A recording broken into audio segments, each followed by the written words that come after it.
pavarësisht dyshimeve të forta se kush paguan, pse I paguan, si ikin parat me çanta, me banka, me patriot, pa patriot, e rëndësishme është të themi publiku se kush është kompania që do marrë ose ka marrë një pjesë të parave.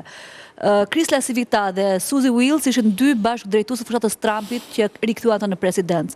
Pas zgjedhjeve zonja Suzy u bë shefe kabinetit në shtëpinë e bardhë. Pra, Civita erdhi te Berisha ose nuk e di ku ka shkuar ti te veç Berishës, ajo shkoi në shtëpi të bardhë, aktualisht sot është shefe kabineti. Vajza e saj është një prej drejtuesve të kësaj kompanie që ka firmosur kontratë Berisha. Praktikisht rrethi kaq I ngushtë I Trumpit ka shkuar shumë afër zyrës së presidentit përmes kësaj kontrate lobuese. Do të ketë apo sukses?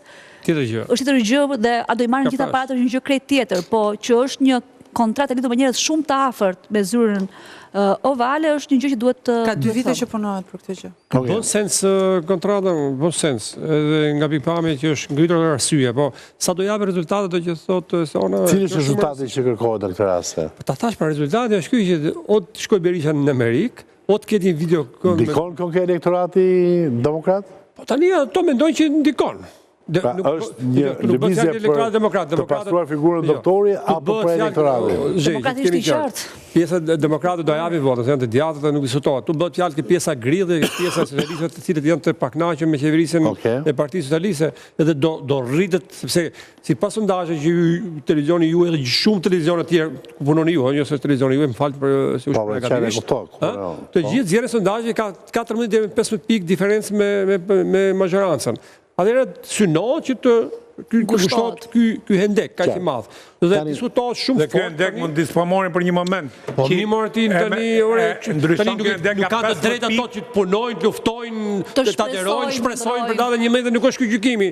Sa kohë do të duaj Enida Bozhengo, avokate, që spaku të orientohet në lidhje me autenticitetin, me ligjshmërinë e kësaj kontrate tjetër. Po, mendoj që jo, është relativisht është kohë e shkurtër. E vetmja kohë që mund të pengonte dhe kjo, por nuk mendoj në këtë rast biles do kishte shumë interes të kohë të bëshin jashtëzakonisht shumë shpejta përmes letër porosive nga Ministria e Drejtësisë dhe jam e bindur që këtu do thuhet që do lloj rekordi për të çuar kërkesat. Brenda 30 ditëve të vinin të gjitha informacionet dhe gjithçka që mbaroj kjo më punën 11 maje po the maksimalja në kohë zyrtare, por e parapriva thash, duke qenë se ka gjithë interesi Ministria e Drejtësisë. Kjo kontratë ka vlerë, nëse do realizohet një takimi do të Berisha apo një videokollovi, kjo është gjithë themi kësaj kontrate. Nuk është çështja për kontratën, është për sa I përket pjesës. Hetimi do zgjasë do kohën e vet tash, 6 muaj, 1 vit, siç e thanë njerëz gjatë 2 vjet, 3 vjet. Për të marrë informacionin e parë fillestar, ato që mund të jetë më orientuesi, që kush janë këta individët, pra një lloj informacioni sked, që merret direkt nga organet ligjzbatuese, 10 ditësh po të duan e marrin. Pjesa bankare, pra si është formuar nga këto dhe transaksioni ekonomik I lekëve ka apo s'ka, kjo bëhet në një edhe brenda 15 ditëve para zgjedhjeve, po të duan e bëjnë.